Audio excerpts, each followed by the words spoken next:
Hello everyone, welcome back to my channel. Today we will be discussing about a company in the jewellery space. Company का नाम है sky gold and diamond limited.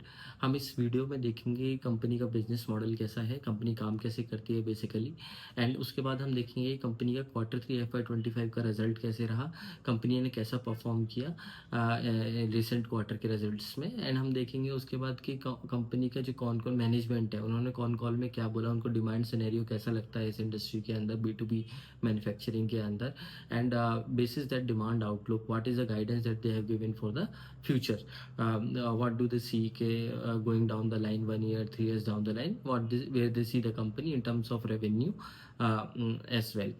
उस इन सारे parameters को हम बाद में एनालाइज करेंगे एंड देखेंगे कि company as an investment perspective कैसी लगती है, एक अच्छी डील लगती है कि नहीं लगती है, basis management guidance and how the company is performing. So coming to the business model of the company. Company का एक बहुत ही सिंपल बिजनेस मॉडल है. कंपनी क्या करती है, ये मैन्युफैक्चर करती है ज्वेलरी को 18 carrot and 20 carat carat segment में, एंड ये आप उस ज्वेलरी को प्रोवाइड करते हैं जो B2C कंपनीज हैं ज्वेलरी स्पेस में, जैसे कि आपका PN गार्गी ज्वेलर्स हो गया या फिर मालाबार गोल्ड हो गया, सेंको गोल्ड हो गया. इन सब कंपनियों के साथ इनके टाई अप्स हैं और इनको ज्वेलरी मैन्युफैक्चर करके प्रोवाइड करते हैं जो ये सेल करते हैं फर्दर टू देयर कस्टमर्स. सो ये बिजनेस मॉडल है. अगर हम थोड़े बिजनेस के हाइलाइट्स के बारे में देखें तो जो बिजनेस की जो कैपेसिटी है वो 1050 पर केजी पर मंथ है, और कंपनी ने अभी तो रिसेंट एक्विजिशंस किए हैं और कंपनी कैपेसिटी को भी एनहांस किया है. इसी वजह से इनकी कैपेसिटी अब 1050 हो गई है. और कंपनी अभी रिसेंटली लगभग जो Q3 के जो नंबर्स दिए हैं कंपनी ने क्लोज टू 50% ये पे अपनी कैपेसिटी यूटिलाइज कर रही है. तो बेसिकली अभी एक बहुत स्कोप है कंपनी के पास in terms of capacity to enhance their capacity utilisation. उसके बाद अगर हम देखें तो कंपनी का जो रीच एंड प्रेजेंस कैसा है, कंपनी 2000 रिटेल आउटलेट्स में कंपनी का रीच है इन इंडिया, एंड ग्लोबली अगर हम देखें तो 500 का इनका रीच है कंपनी का. सो ये थे कंपनी के बिजनेस हाइलाइट्स के बारे में. Coming to Q3 FY25 results.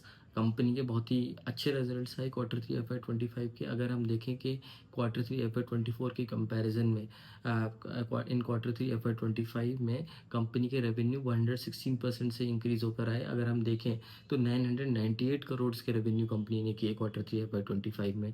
EBITDA margins भी काफ़ी इंप्रूव होकर आए. अगर हम देखें एबिटा जो कंपनी का था 57.3 करोड़ का था, एंड जो इंक्रीज था एबिटा में वो 217% का था. सिमिलर स्टोरी पैट में भी है. इनके मार्जिन्स काफ़ी इंप्रूव हुए. पैट में 3.7% के मार्जिन्स इन्होंने रिपोर्ट किए, जो एक सब्सटेंशियल इंक्रीज है Q3 FY25 के कंपैरिजन में.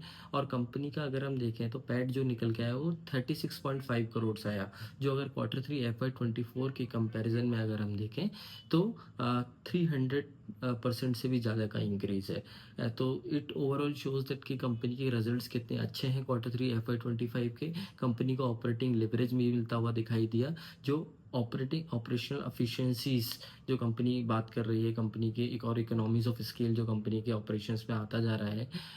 और साथ में कंपनी जो गोल्ड मेटल लोन का सभी यूज़ भी कर रही है. Going forward they are increasing the amount of gold metal loan which is reducing their interest cost and everything. So it shows that कि ऑपरेटिंग लेवरेज इन चीज़ों से कंपनी को मिल रहा है, and going forward also there is a scope of improvement in those numbers in PAT margin which will lead to further operating leverage and increase in the bottom line of the company. Coming to the highlights of the con call जो management ने किया, तो company ने Q3 की अपनी con call में अपने जो रेवेन्यू का गाइडेंस था FY27 का उसको इम्प्रूव किया है. पहले कंपनी बोल रही थी कि वो FY27 तक 6300 करोड़ के रेवेन्यू को करेगी, जो इन्होंने इम्प्रूव करके 7200 करोड़ का टारगेट सेट कर दिया है. सो विच शोज अगर हम FY24 से FY27 का देखें तो रेवेन्यू में जो गाइडेंस दिया है CAGR का, विच शोज कि it would be around 53%, which is a very good number. Company expect करिए 50% प्लस के CAGR का for the next 3 years in by FY27. और कंपनी का देखें तो कंपनी क्या बोल रहा है कि ये ड्राइव क्या करेगा इस डिमांड को. कंपनी बोल रहा है कि अभी भी हमारे पास बहुत स्कोप है और टाइप्स करने का, एंड जो रीच है जो कंपनी का, अगर हम जो B2C कंपनीज हैं अगर हम डिमांड आउटलुक देखें तो they are increasing their reach across country. They are opening more and more retail outlets, जो दिखाता है कि इसकी डिमांड बहुत स्ट्रॉन्ग है अभी, और है ना, and we are having types with this company, so there if their demand is increasing, our demand will also increase. So overall देखें तो कंपनी बहुत अच्छा गाइड कर रही है फ्यूचर ग्रोथ के लिए। 53% का growth is no less, and it is not easy to find. The important part is that we will have to track that company को क्वार्टर ऑन क्वार्टर की कंपनी जो गाइडेंस दी है उस पर परफॉर्म कर रहे हैं या नहीं कर रही है कंपनी।